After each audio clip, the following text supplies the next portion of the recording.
correspondent Paul Solman examines how viral music videos, television interviews, and good looks can boost a company's stock price. It's part of our ongoing reporting, Making Sense, which airs every Thursday on the NewsHour. Pop quiz. Oppa Gangnam Style. What do the following have in common? The 2012 hyper-viral video sensation Gangnam Style, the hottest, sexiest CEOs alive, the 2013 Nobel Prize in Economics.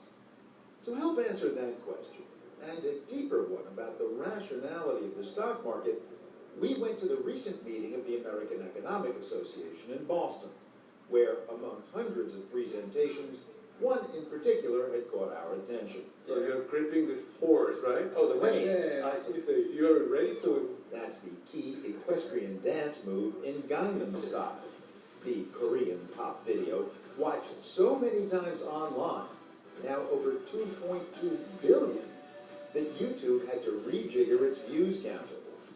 After the video went viral, economist Andy Kim, who dressed up playfully, Gangnam Style, to present his paper, noticed some weird activity in the stock price of a publicly traded South Korean semiconductor firm, DI Corp. Market efficiency would say the price of this stock has to stay calm because there was no fundamental information about this company.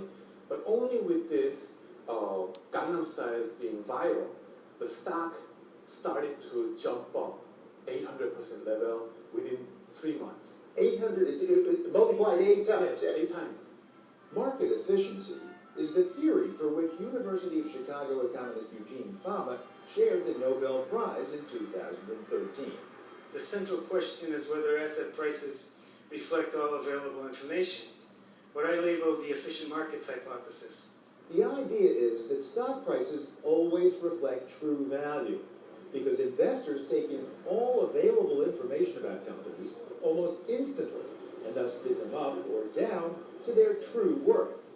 But with DI Corp and its 800% price jump, there was only one even remotely relevant bit of information. The company's executive chairman, Park Won-ho, is father of Park Ja-san, a.k.a. tongue-in-cheek rap star Psy. Gangnam Style. Like son, like father. Inexplicable success. So no merger, talk, or nothing. No earnings surprise, no announcement about M&As or new business, nothing. In other words, the stock price of DI Corp took off in tandem with the CEO's son, simply because his video went viral, and investors got excited. A stock bubble, if ever there was one. Except the Nobel theory said bubbles don't exist. Was there any way to strengthen the case that they do? Well, Gangnam Style happened to have spawned a cottage industry of parodies from Eastern Europe, Saudi Arabia, NASA's Johnson Space Center, even the Chinese dissident artist Ai Weiwei. And then there were flash mobs, from Bangkok to Barcelona, from a Budapest shopping mall to a Philippine maximum security prison.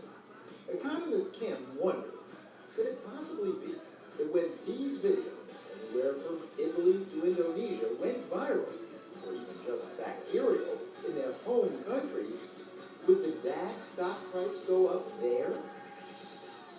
Take a guess.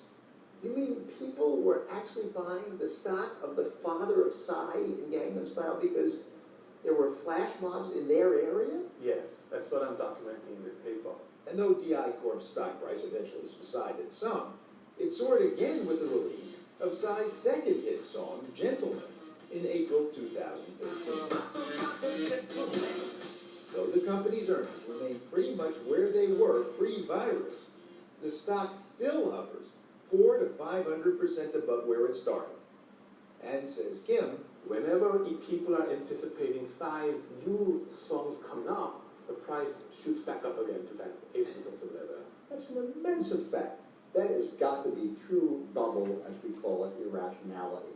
Economist Dan Hammerman, from whom we'll hear more in a moment. But we have to set him up with Andy Kim's second piece of irrationality research. We study 7,000 CEO interviews on CNBC, the financial network, and what happens to the stock price when the CEO comes onto the CNBC and does an interview. We see price jump on the day of the interview, and then reversal backward over the next 10 trading days. Back to where it started? Back to where it started. Popping up part is irrational. And then getting back to original level is market efficiency. So it's irrational to buy stock in a company when its CEO goes on TV giving no actual news about the company, right? But what if the CEO is as good looking as Tesla's Elon Musk, #1 on Business Insider's list of sexiest CEOs? Or Yahoo CEO Marissa Mayer, who saw her stock price jump 1.25% the day her Vogue magazine feature came out. Mayer scores an 8.45 out of 10, just 5/100ths of a point lower than Angelina Jolie on Anaface.com's facial attractiveness index. That's the website 2 Wisconsin researchers used to judge the hotness or notness of 682 CEOs. They found that the better looking the CEO, the bigger the boost to the company's stock price when he or she took over. Attractiveness affects people's perceptions. Crazy. Or maybe not, says Dan Hammermesh, who's been studying the economics of beauty for over 20 years. If the CEO is better looking, he or she is going to generate more confidence by the co-workers, by the subordinates, and that's going to help the company make more sales, make more profits, and those profits are going to be reflected in the higher stock price. So it's completely comprehensible, very rational, given that you think we have a preference for good-looking people, which I know we do. And it's rational to bet on beauty being more than skin deep? Rational only in the context of a discriminatory society which values beauty. It's the underlying discrimination that I think is irrational. So in the end, are markets efficiently rational, or aren't they?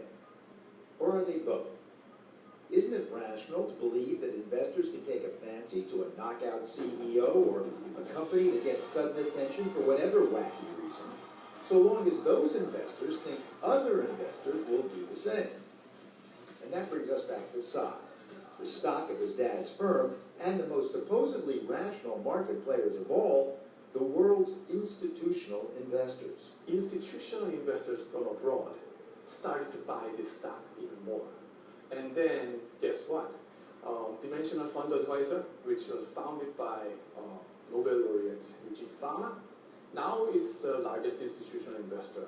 Now wait, you mean that the hedge fund most associated with the efficient market hypothesis that price always reflects fundamentals is the largest investor in Gangnam Style's father's company? Yes, they may have different investment style.